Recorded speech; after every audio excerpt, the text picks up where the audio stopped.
Vamos a comenzar este video de hidráulica, este cuarto video de hidráulica, estudiando las fuerzas que ejerce el fluido sobre el recipiente que lo contiene y también las fuerzas que el fluido ejerce sobre objetos sumergidos y la fuerza que ejerce el fluido cuando tiene un movimiento relativo respecto de un objeto que puede estar detenido o que el objeto se mueva dentro de un fluido.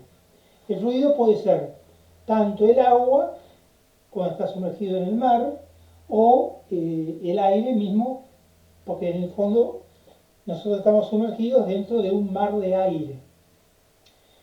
Vamos a comenzar con las fuerzas del fluido contra las paredes del recipiente que lo contiene.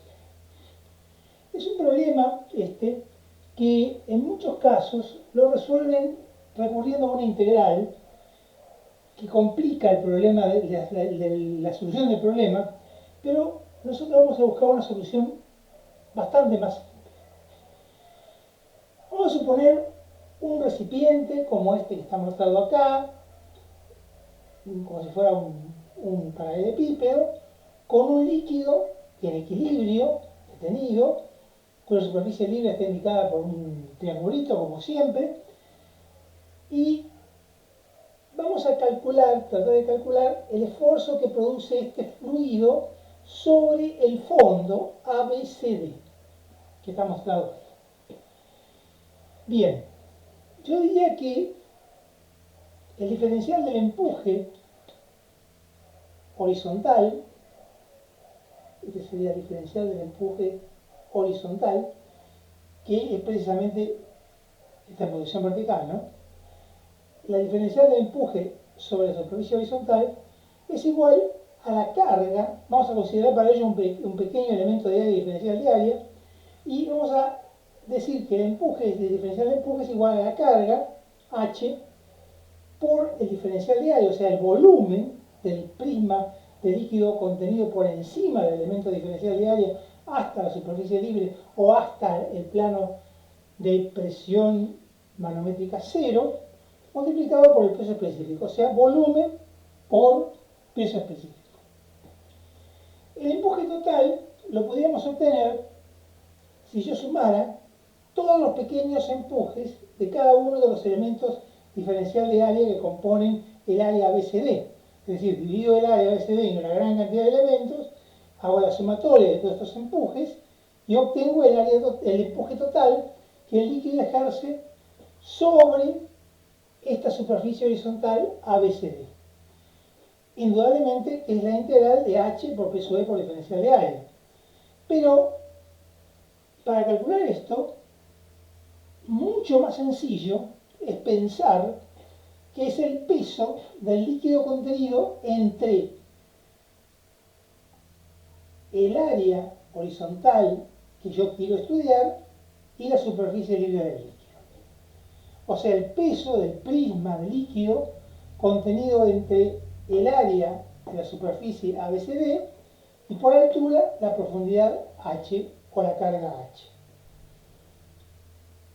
Es muy importante observar que esta transformación que nosotros estamos exigiendo de decir que el empuje es el peso del líquido contenido dentro de un prisma formado por el mismo líquido, cuyo volumen está formado por la superficie en estudio y la distancia que hay entre la superficie y el plano de presión manométrica cero, es absolutamente ideal. Es absolutamente ideal, no tiene por qué estar encima. Por ejemplo, imaginemos que el recipiente fuera este, acá, y solamente tuviéramos superficie libre acá. Yo quiero calcular el empuje sobre esta superficie libre, sobre esta superficie horizontal, ubicada acá. Esto sería una forma, el empuje sobre esta superficie va a ser igual a la superficie en estudio, superficie horizontal, por la profundidad H.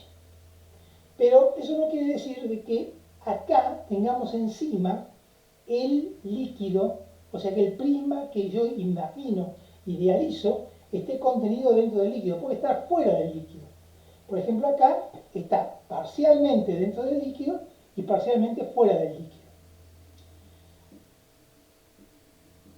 Es decir, no es que es el peso ubicado del líquido ubicado encima, sino es el peso del líquido ubicado entre la superficie y la superficie libre o la carga del líquido contenido.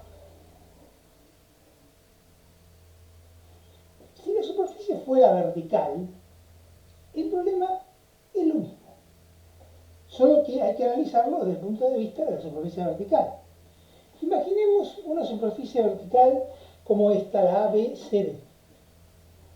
Superficie vertical, un líquido contenido en un recipiente, esta sería la parte de atrás, vamos a imaginar que este sería el fondo, la parte de atrás del recipiente, y vamos a tomar un elemento de área, diferencial de área, y decimos que la fuerza ejercida por el líquido contra ese elemento diferencial de área es igual a la presión por el diferencial de área.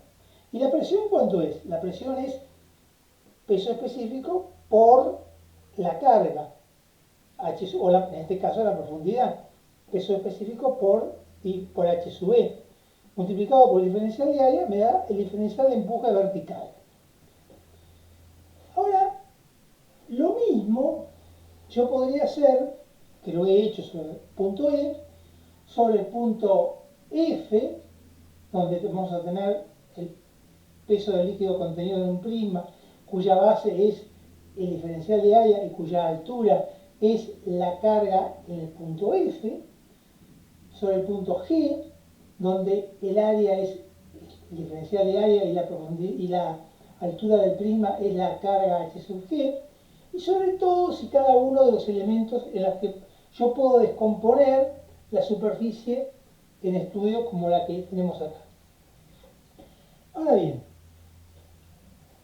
lo tenemos acá mostrado, ordenado, cada uno de los prismitas pequeños de la primera fila, perdón, de la primera columna, donde están todos ordenados, y vamos a observar de que forman un triángulo.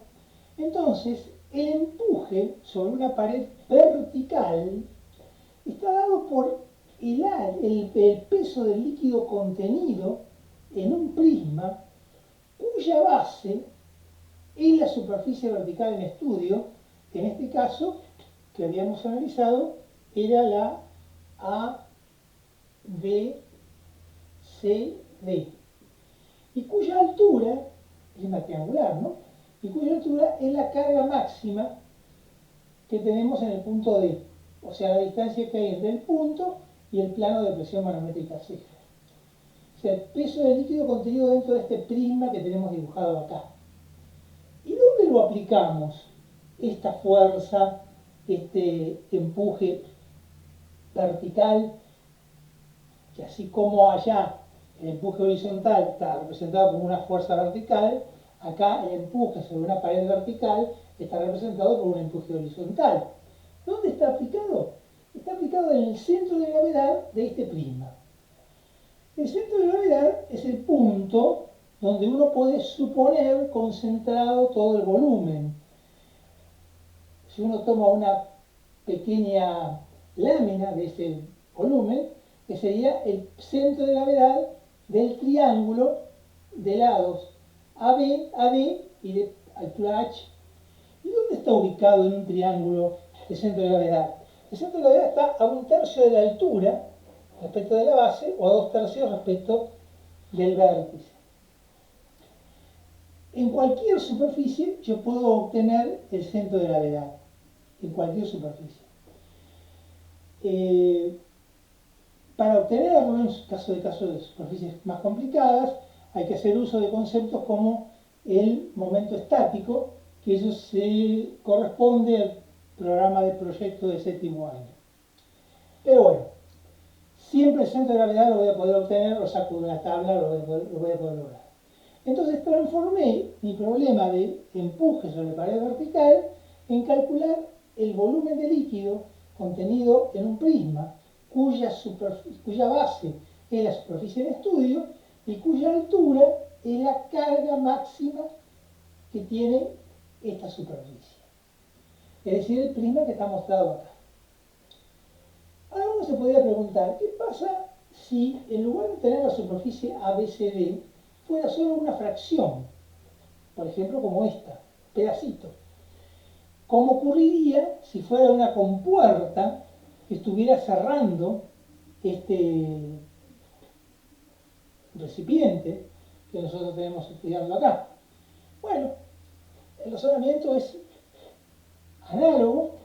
Hago lo mismo diciendo que en la parte superior de la compuerta considero un elemento diferencial de área, que el empuje vertical sobre la superficie vertical de este elemento diferencial de área va a ser igual al peso del prisma contenido en del prisma formado por el elemento diferencial de área y la carga H superior multiplicado por el peso específico. O sea que, en definitiva, el empuje sobre una fracción de la superficie vertical, sobre una porción de la superficie vertical, es igual al peso del líquido contenido en un prisma cuya base es la superficie que yo quiero estudiar, la superficie de la compuerta o del lugar que uno le interesa por algún motivo analizar, y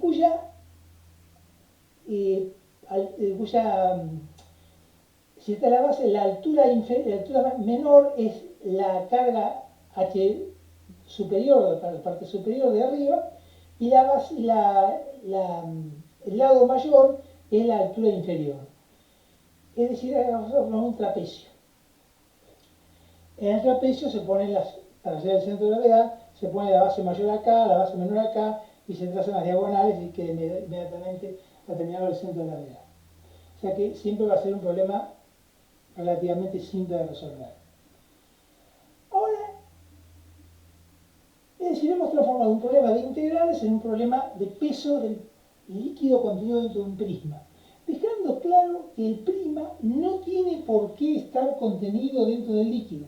Es un prisma ideal y por tanto puede estar fuera del líquido.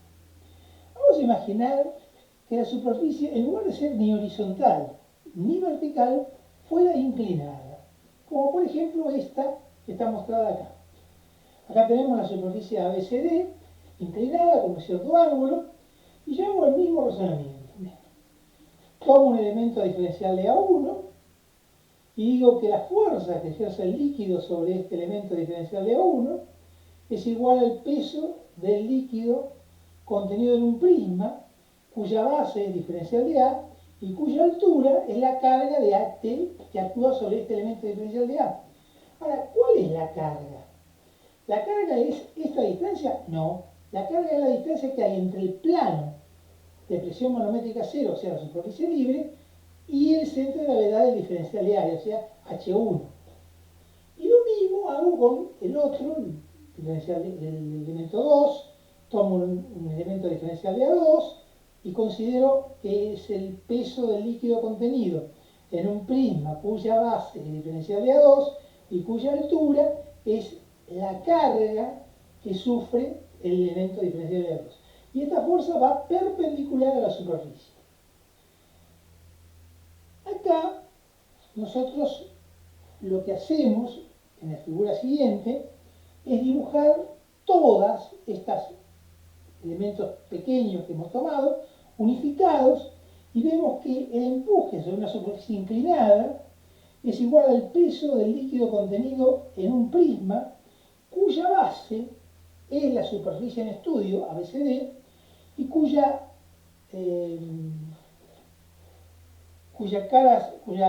lado perpendicular, cuya altura es igual a la carga del líquido del punto ubicado, la carga producida por el líquido en el punto ubicado en la parte inferior. O sea que vamos a tener un prisma inclinado y la fuerza va a ser perpendicular a la superficie en estudio. esta es la carga de H, perdón, de B, esta carga H es la carga de B, y este valor es el que vamos a colocar acá. No hace falta dibujar escala para nada, sino que es simplemente un razonamiento puramente analítico. Acá el prisma del líquido está contenido dentro del líquido. El prisma que yo analizo está contenido dentro del líquido. Y uno se preguntaría qué pasaría si la superficie estuviera inclinada en sentido contrario, como es el caso este. La superficie está inclinada hacia la izquierda. Bueno, es lo mismo que pasaba allá. Como el prisma del líquido no tiene por qué estar contenido dentro del líquido, nosotros hacemos lo mismo. Hacemos el peso del líquido contenido en un prisma cuya base es ABCD y cuya altura es la carga del punto máximo, o sea, H sub E, que vendría a ser H sub E.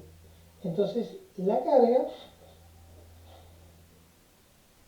la tenemos acá, H sub E.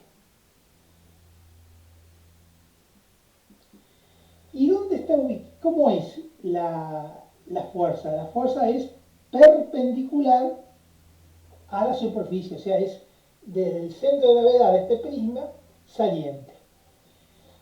Cada problema merecería un análisis de esta naturaleza y ustedes van a observar que lo que parecía complejo al presentarse una integral termina siendo un problema puramente geométrico.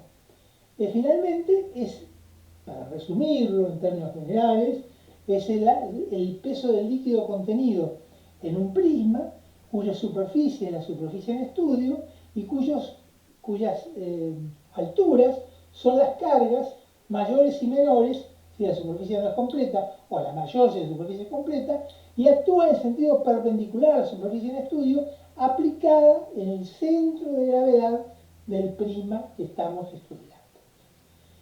Lo único que me faltaría para completar, y que vamos a hacer ya mismo, es qué ocurre si la superficie es curva. Eso lo hacemos inmediatamente. Bueno, ahora habíamos quedado en que vamos a calcular el empuje sobre una superficie curva. Vamos a volver a repetir qué pasaba cuando la superficie era vertical. Son los efectos de fijar conceptos.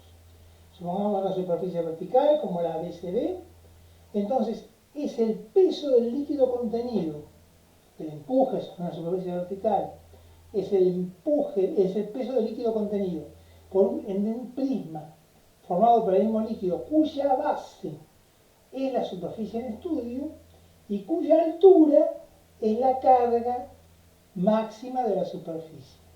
En este caso, H sub A.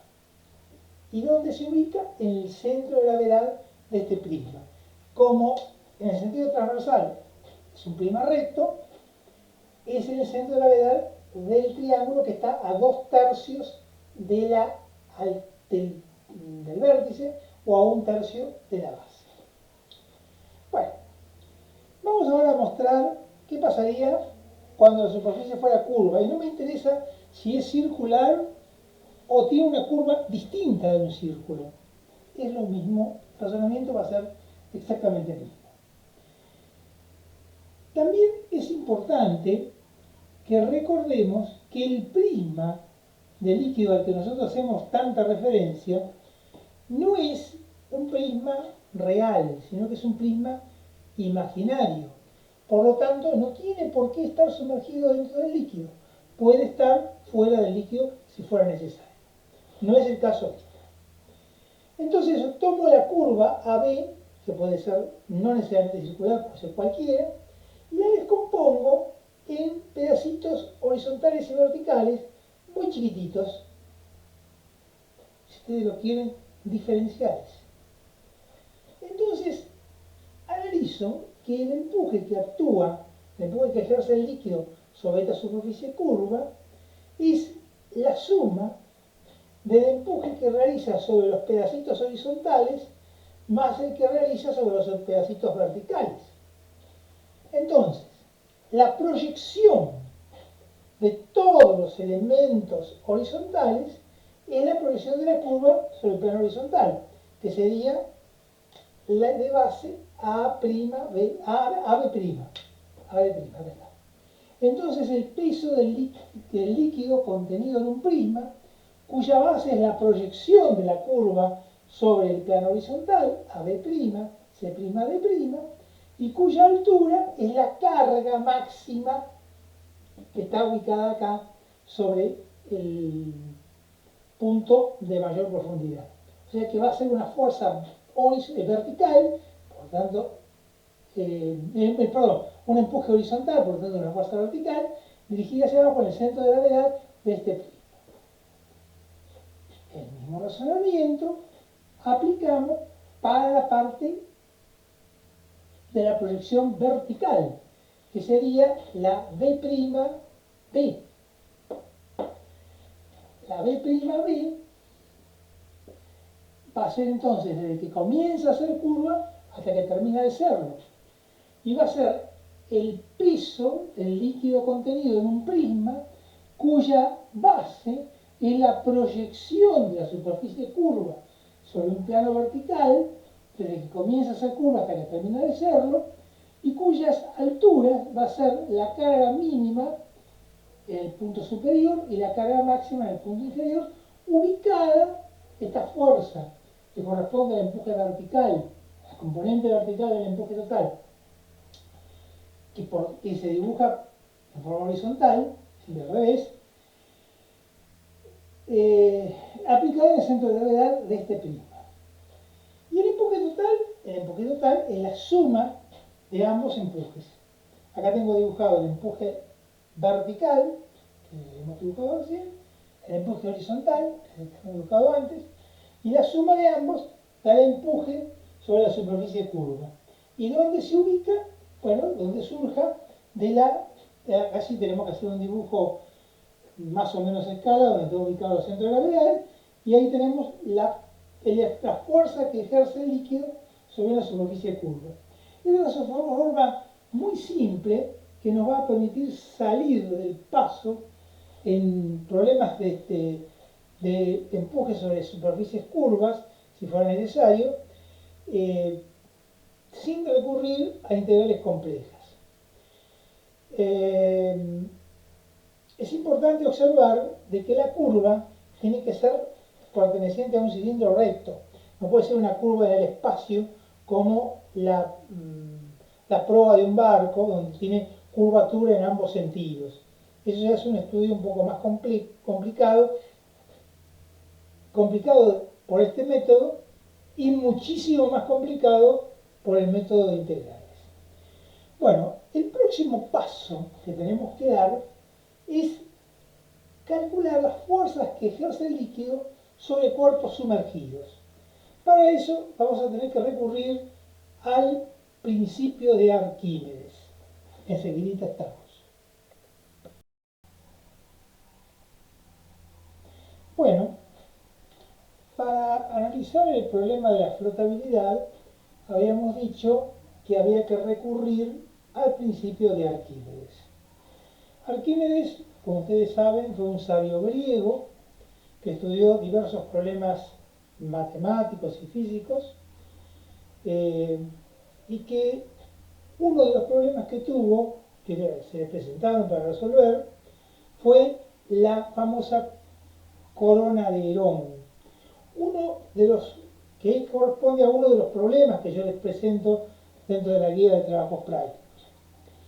Herón era un rey que había mandado construir una corona y le había dado al joyero plata y oro para que la construyera como una aleación de plata y oro, porque saben que el oro es muy quebradizo, ¿no? Es preferible aliarlo con otro metal para que tenga más resistencia. Entonces, él desconfiaba del joyero que le hubiese colocado más plata que la que decía que había colocado, dado que exteriormente ni por el color ni por otras características se puede llegar a determinar qué cantidad de oro o de plata, qué proporción tiene un metal donde se han mezclado ambos elementos.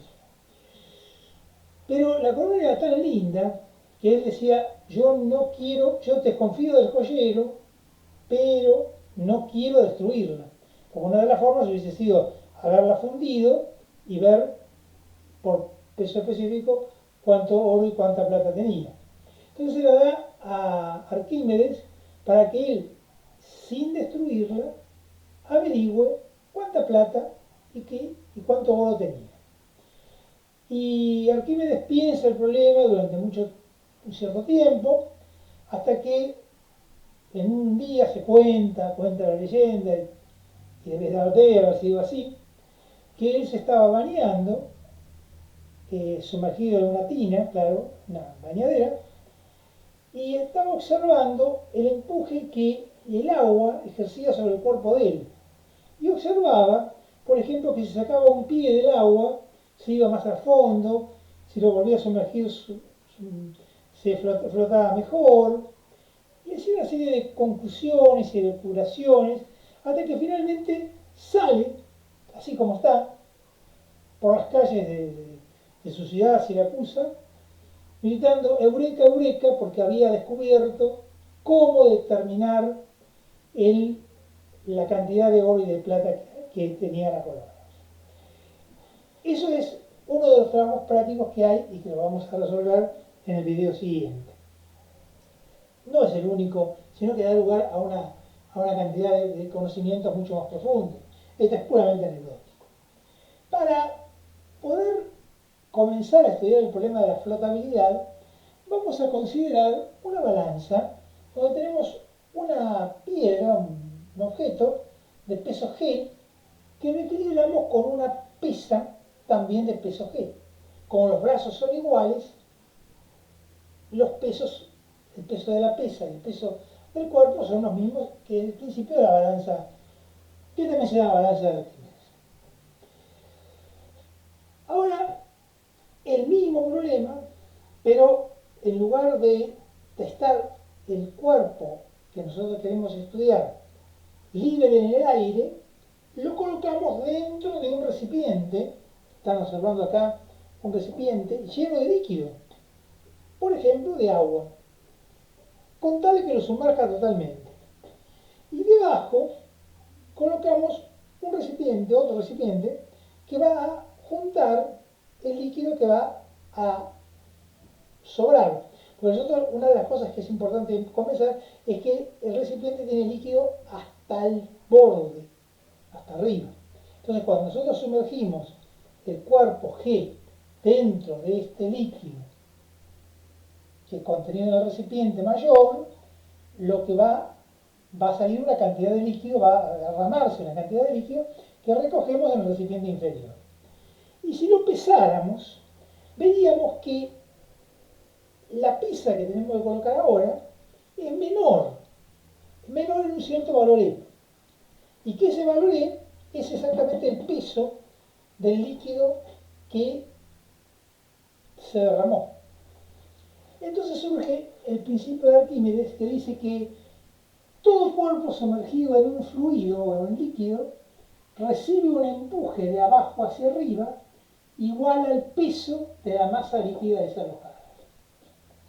Claro, recibe un empuje de abajo hacia arriba, el cuerpo G recibe un empuje de abajo hacia arriba igual al peso de la masa líquida desalojada. Entonces yo lo puedo compensar con una pesa de valor G menos E y E es el peso del líquido contenido en el recipiente que recoge el fluido derramado del recipiente superior que estaba lleno hasta el borde.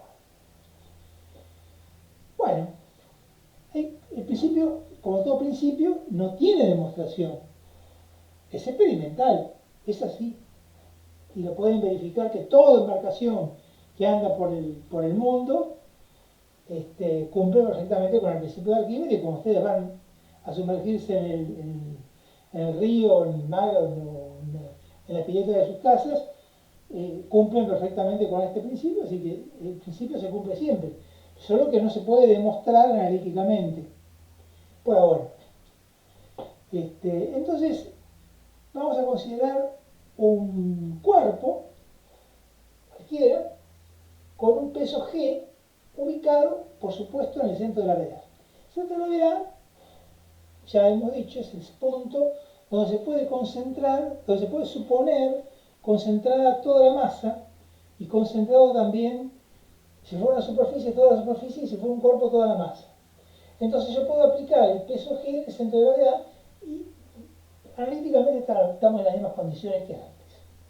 Ahora sumergimos este cuerpo dentro de un líquido y observamos que el cuerpo queda totalmente sumergido, pero ni se va al fondo ni flota, queda totalmente sumergido. Entonces decimos que el el empuje que recibe este cuerpo de abajo hacia arriba, por el principio de Arquímedes, es igual al peso de la masa líquida desalojada. ¿Y cuál es la masa líquida desalojada? La masa líquida desalojada es la masa contenida en un volumen igual al del cuerpo. Y ese valor lo llevamos en empuje. Ahora sí, el peso del líquido contenido en un volumen igual al volumen del cuerpo que yo tengo sumergido es igual al peso, el cociente entre el peso, entre el empuje y el volumen del cuerpo sumergido es igual al peso dividido el volumen del cuerpo sumergido. Es decir, que el peso específico del líquido es igual al peso específico del cuerpo. Muchos usan la letra gamma. Gamma del líquido es igual a gamma del cuerpo. Si los pesos específicos del cuerpo y del líquido son iguales, el cuerpo se sumerge, pero no se hunde, ni tampoco emerge. Entonces un cuerpo de peso específico igual al peso específico del líquido está flotando, peso específico del cuerpo, peso específico del líquido, está flotando sin hundirse ni sumergirse, sin hundirse ni flotar. Ahora, imaginemos que este cuerpo que teníamos recién lo sumergimos en un líquido de mayor peso específico y entonces el peso específico del cuerpo es menor que el peso específico del líquido y el cuerpo emerge un cierto valor. Por ejemplo, lo sumergimos en agua de mar, que el peso específico del agua de mar es 1,03 kilos sobre decímetro cúbico, el peso específico que sería en este caso del agua, es 1. Sería lo suficiente como para que emergiera. O bien usamos un cuerpo de peso específico menor, como si fuera una madera o un recipiente hueco donde tenemos la parte interior llena de aire, entonces el volumen es más grande, pero el peso específico resulta menor. Entonces, observamos acá el peso del cuerpo sigue estando aplicado en el centro de gravedad. Fíjense una cosa importante de observar. Supongan ustedes que el cuerpo fuera un balde, ¿no? El centro de gravedad del balde está en un punto que no pertenece al balde, está dentro del aire, del vacío del balde. Lo mismo que decíamos recién respecto del empuje sobre superficie, que el prisma no tiene por qué estar contenido dentro del líquido, el centro de gravedad no tiene por qué estar contenido dentro del cuerpo. Puede estar en un punto ajeno al cuerpo. Y en el proyecto del año que viene van a observar que perfiles como el Z o perfiles como el U tienen el centro de gravedad fuera de su superficie, de su cuerpo propiamente dicho. Muy bien, entonces decimos que el peso está contenido en el centro de gravedad, que es el punto donde podemos concentrar toda la masa, que es totalmente ideal. Totalmente ideal. Pero, como está en flotación, el peso es igual al empuje, y el empuje es igual al peso de la masa líquida desalojada. ¿Y la masa líquida desalojada cuál es? Es esta.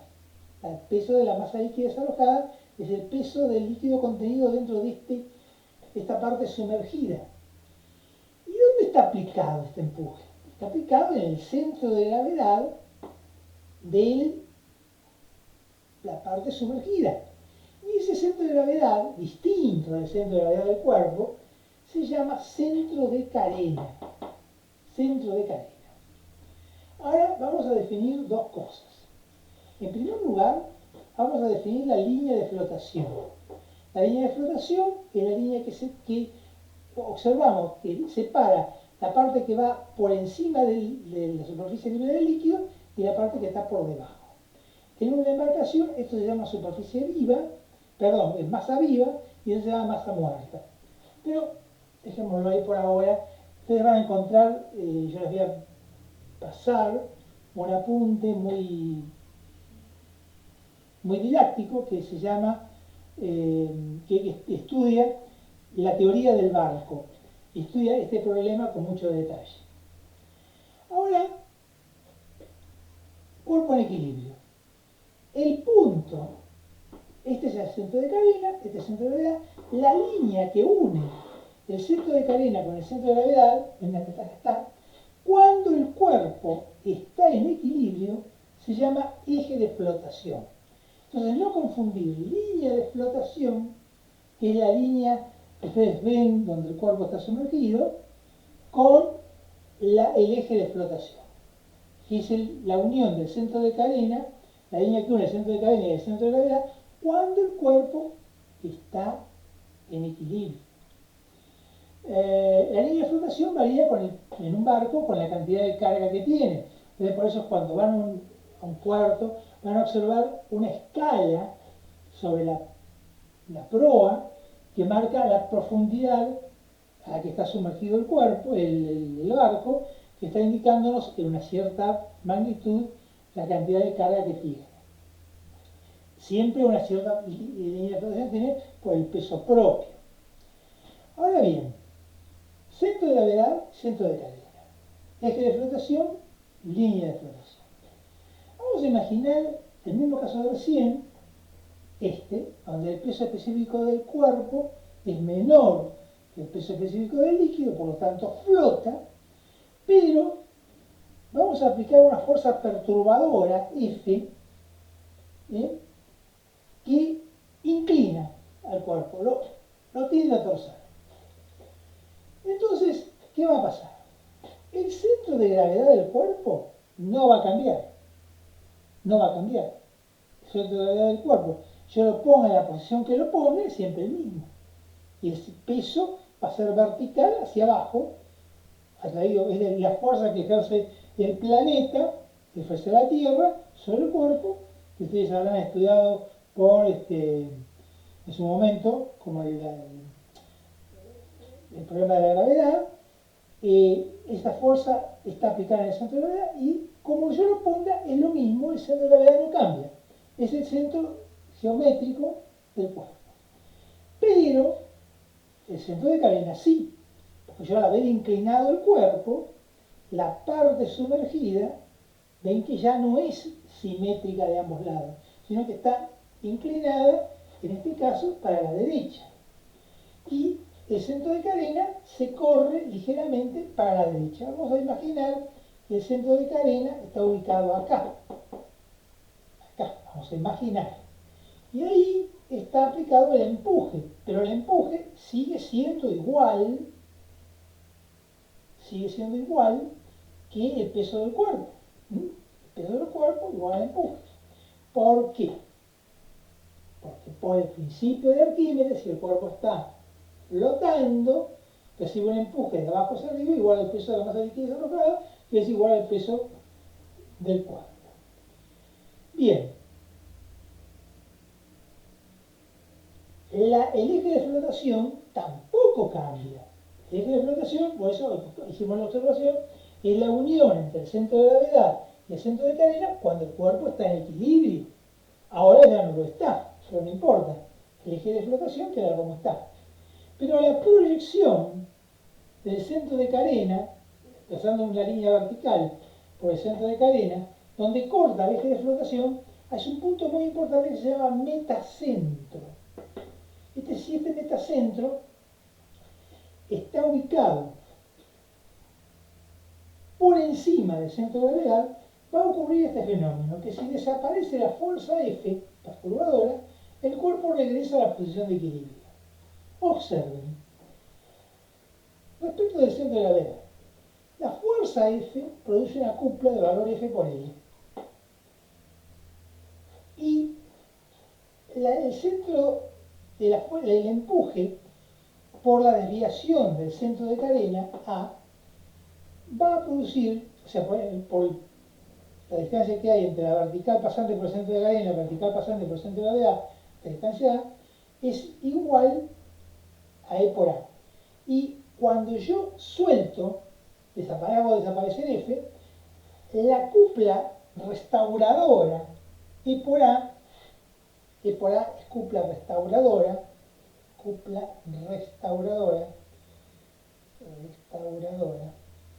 y F por L es cupla, ¿qué? Cupla perturbadora. ¿Mm? O sea, yo aplico una fuerza que perturba el equilibrio, que modifica el equilibrio. Si veo que si el metacentro está ubicado por encima del centro de gravedad, la cupla restauradora restablece el equilibrio y hace que el cuerpo vuelva a la posición de equilibrio. Es decir, que el metacentro es muy importante porque si está ubicado por encima del centro de gravedad, la cupla restauradora va a volver a colocar el cuerpo en su posición de equilibrio, que es lo que uno desea cuando construye una embarcación, que esa situación es necesaria y conveniente. Bueno, este equilibrio que acabamos de mencionar, que vamos a mostrar recién, se llama equilibrio estable, porque si yo hago desaparecer la fuerza perturbadora, la cupla restauradora vuelve a poner al cuerpo en la posición de equilibrio. Vamos a imaginar ahora una observación, es que esto está bien válido para el tema de vehículos que están en circulación. Cuando son un cuerpo muy alto, digamos que tiene tendencia a volcar, es porque también se produce un efecto muy parecido. Vamos a imaginar ahora un cuerpo más largo, más alto, y este cuerpo tiene un peso G, no importa cuál, ubicado en su centro de gravedad, que está ubicado en este punto, y la unión entre el centro de carena, cuando el cuerpo está en equilibrio, y el centro de gravedad, da el eje de flotación, que es invariable y que está marcado acá, que viene a ser también el eje de simetría. Ahora vamos a aplicarle una fuerza perturbadora a este cuerpo, que es más alto que el anterior, que va a producir una cupla de valor F por L, donde L es la distancia que hay entre el centro de gravedad y la fuerza perturbadora. Al inclinarse, el centro de carena también se modifica, pero mucho menos, porque como la parte sumergida es menor, se modifica mucho menos que antes, y si yo hago pasar una vertical por el centro de carena, me voy a ubicar el metacentro donde corta el eje de flotación en un punto como el M, que está ubicado por debajo del centro de gravedad. Entonces, si yo ahora hago desaparecer la fuerza perturbadora, la fuerza restauradora no logra estabilizar el cuerpo y el cuerpo continuará cayendo hasta que finalmente va a volcarse totalmente. Entonces, este se llama un equilibrio inestable. Ahora, si hay estable y hay inestable, habrá alguno que ni le van ni le vienen, es un equilibrio indiferente. Es lo que pasa con los cuerpos esféricos. Acá tenemos una esfera dibujada, centro de gravedad, la verdad que el eje, el círculo está bien dibujadito, pero el centro de gravedad está ubicado acá. El eje está corrido para abajo. Ahí, centro de gravedad. Esta esfera tiene su piso ubicado en el centro de gravedad. Si la esfera es hueca, como fuera una pelota, está claro que el centro de gravedad está en un punto que no es material. Está aplicado el peso y el empuje está aplicado en el centro de carena, que es la parte sumergida de la pelota. Este es el nivel de líquido. El nivel de líquido que está acá. Acá está el mismo nivel de líquido. Está sumergido dentro del líquido. Entonces, por más que yo le aplique acá una fuerza perturbadora, lo que voy a hacer es rodar la pelota, pero el equilibrio no se va a alterar nunca. Porque al ser ambos ubicados sobre el eje de flotación y no modificarse la posición del centro de carena, el punto de intersección de la vertical pasante por el centro de carena con el eje de flotación, que sería este, el eje de flotación, tenemos ubicado el metacentro, que habíamos mencionado recién, en un punto impropio, en el infinito. Por lo tanto, es un equilibrio indiferente y este cuerpo no se va a volcar jamás. Es la condición ideal.